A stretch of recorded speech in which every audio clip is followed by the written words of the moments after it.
Tam olarak resmi adı İspanya Krallığı olan ülke Avrupa kıtasının güneybatı bölgesinde bulunuyor. Sınır komşuları arasında Portekiz, Fransa, Andorra ve Fas yer alıyor. Öncelikle bu ülkede şu anda ortalama 47 milyon insan yaşıyor. Yani bu nüfusu ile İspanya dünyanın en kalabalık ülkeleri arasında 30. sırada yer alıyor. Ekonomi olarak 1,3 trilyon dolarlık hasılası bulunan İspanya, dünyanın en büyük ekonomileri arasında 13. Avrupa'da ise 5. büyük ekonomi olarak kabul edilmekte. Ülkenin her bir vatandaşının kişi başına yıllık geliri 29.352 dolar olduğu için dünyanın en yüksek refah seviyesine sahip ülkeleri arasında 21. sırada yer almaktadır. Bu listenin başında gezegenin en mutlu ülkesi olarak kabul edilen Norveç, tahtını hiç kimseye kaptırmıyor ve 1. sırada yer alıyor.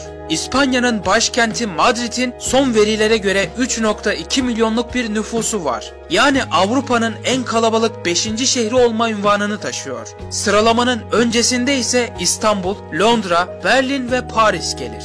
İspanya'nın başkenti Madrid 24 saat yaşayan şehir olarak biliniyor. Yani gece gündüz fark etmeden hareketli bir yaşamın sürdürüldüğü ve bütün dünya ülkelerinden ziyaretçi akınına uğrayan bir şehirdir. Özellikle yazın turizm sektörünün parladığı İspanya'nın yıllık olarak ziyaretçilerinden elde ettiği toplam gelir 90 milyar euro civarında ve Dünya Turizm Örgütü'nün de araştırmasına göre son zamanlarda en çok turist çeken ülkeler arasında Fransa yılda 89 milyon ziyaretçi ile liderliğini korurken İspanya ise 83 milyon turist ile 2. sırada yer aldı. Amerika Birleşik Devletleri'nin turist çekişi azaldı ve 3. sıraya geriledi. İspanya çok dağlık bir ülkedir ve dolayısıyla İsviçre'den sonra Avrupa'nın en dağlık ülkesidir. Bazı ünlü sıra dağlarından biri olan Pirene adındaki bu dağlar komşu ülke olan Fransa ile doğal bir sınır oluşturur ve ülkeye ayrı bir güzellik katar. Bunun dışında Picos de Europa adında sadece kireç taşından oluşan doğal zirveler veya Tramuntana isminde UNESCO tarafından korunan muhteşem dağlar tamamen bu ülkede bulunmaktadır.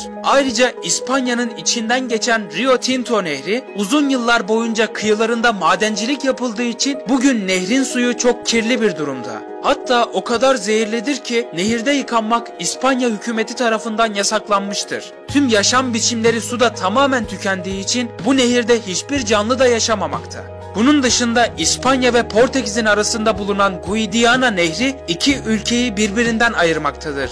Öyle ki bu nehrin arasına 2365 metre uzunluğundaki bir çelik kablo inşa edildiği için insanlar kolaylıkla iki ülkeye gidip gelebilmektedirler. İspanya'da boğa güreşi oldukça popüler bir spordur. Öyle ki her yıl Pamplona kentinde San Fermin Festivali adı altında kutlamalar düzenlenir ve boğalar arenalara çıkartılır. Sadece bu festivalin ülkeye 20 milyon euro civarında bir gelir sağladığı bilinmekte. Bu kazanç nedeniyle vazgeçilemeyen Boğa Festivali birçok yerli ve yabancı turist tarafından tercih edilmektedir. İspanya'da bir diğer ünlü festival ise Bunol şehrinde gerçekleşen La Tomatina adındaki domates festivalidir. Her yıl Ağustos ayında olan ve dünyanın en büyük gıda savaşı olarak kabul edilen bu festivalde insanlar 150 binden fazla domatesi birbirlerine eğlence amaçlı olarak fırlatmaktadırlar. İspanya ülkesi dünyanın en büyük zeytinyağı üreticisidir. Öyle ki dünyada tüketilen tüm zeytinyağlarının yaklaşık %45'i İspanya'da üretilmiştir. Ayrıca dünya zeytinciliğindeki en büyük üretici ülkeler olan İspanya, İtalya ve Yunanistan Avrupa Birliği'nin çatısı altındadır. İspanya, Avrupa Birliği'ne katıldıktan sonra 2002 yılında Euro'yu resmi para birimi olarak kullanmaya başladı. Bu tarihten önce para olarak İspanyol pesetası kullanıldığı için ülke, vatandaşlarına eski paraları bankalardan değiştirmeleri için bir süre tanısa da bugün 2,5 milyar dolar değerinde İspanyol pesetasının hala geri dönmediği açıklanmıştır. İspanya'da 4 resmi dil bulunuyor. Onlar İspanyolca, Katalanca, Baskça ve Galiçyacadır.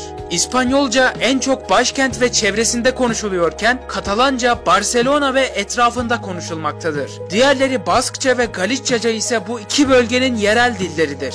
Fakat bunun yanında İspanyolca günümüzde toplam 20 ülkenin resmi dilidir ve dünyada 400 milyondan fazla insan konuşmakta olup Birleşmiş Milletler'in de 6 resmi dilinden birisidir. Dünyanın yaşam süresinin en uzun olduğu ülkeler sıralamasında İspanya 83.1 yıl ile listenin 3. sırasında yer almakta. Bunun dışında gezegenimizin en fazla yaşam süresine sahip ülkesi 84 yıl ile Hong Kong olurken 2. sırada ise Japonya bulunmaktadır.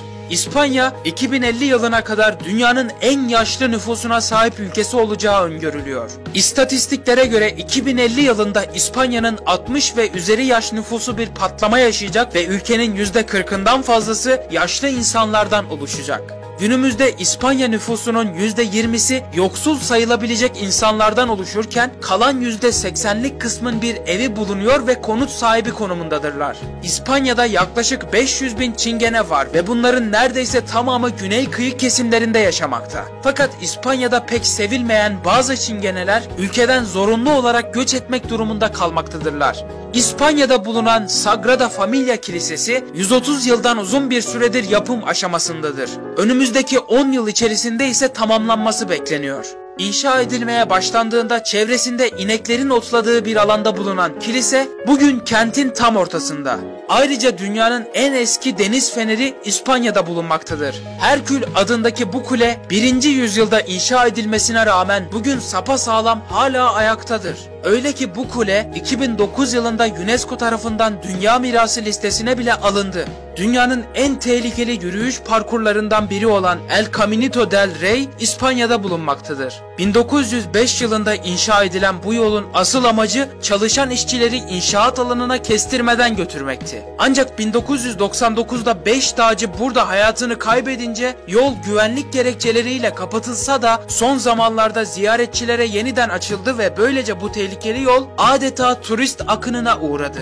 Şimdi İspanya'nın en güzel şehirlerinden bahsedecek olursak, birincisi Barcelona. Katalonya özerk bölgesinin başkentidir. Geçmişi İspanya'dan bile daha eski olan bu şehir Madrid'den sonra ülkenin ikinci büyük kentidir. Barcelona'da tarih boyunca Romalılar veya Müslüman olan Endülüsler dahil birçok millet izlerini bırakmıştır. Barcelona her zaman İspanya'nın diğer kısımlarından farklı bir kimlik taşımakta. Öyle ki buradaki Barcelona halkı İspanyol olduklarını kabul etmeyip Katalan olduklarını söylüyor ve kendilerine ait dillerini ve bayraklarını bile kurmuşlardır. Ilıman iklimi ve misafirperver insanları, mimarisi ve eğlenceleriyle görülesi bir şehirdir. 2. Granada şehri. İspanya'nın Endülüs bölgesinde bulunan Granada'nın anlamı şehrin simgesi olan nardır. Avrupa'nın yüksek dağları arasında sayılan Sierra Nevada'nın eteklerindeki bir vadide kurulmuştur. Müslümanlığın ve Hristiyanlığın birlikteliğinin yaşandığı şehirde Emeviler döneminden kalma eserler halen ayaktadır ve çok iyi korunmuşlardır.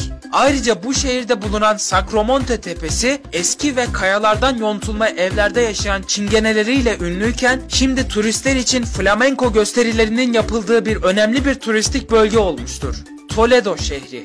Burası 1563 yılına kadar İspanya'nın başkenti olmuştur. Daha sonra Kral Felipe'nin rahatsızlığı nedeniyle başkent Madrid'e taşınmış ve o zamandan günümüze kadar ülkenin manevi başkenti olarak kalmıştır. Tepenin üstüne kurulu ve etrafı surlarla çevrili sapasağlam ayakta kalmış bu kale şehir, Hristiyanlığın ve Musebiliğin bir arada yaşadığı kültür merkezi olmuştur. Camiler, katedraller ve sinagoglar aynı mekanda yıllarca bir arada bulunmuştur. Öyle ki İspanya ülkesinden 40 eser UNESCO Dünya Mirası listesine girse de tarihi şehir Toledo UNESCO tarafından Dünya Kültür Başkenti seçilmiştir.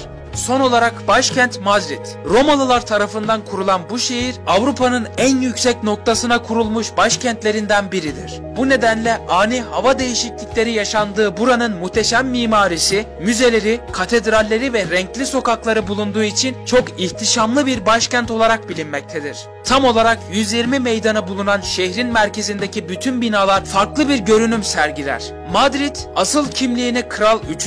Carlos döneminde yapılan inşa faaliyetleriyle kazanmıştır. Ünlü İspanyalı kaşif Sebastián Elcano, 1522 yılında ürettiği gemiyle dünya etrafındaki turunu tamamlayabilen ilk denizci olmuştur.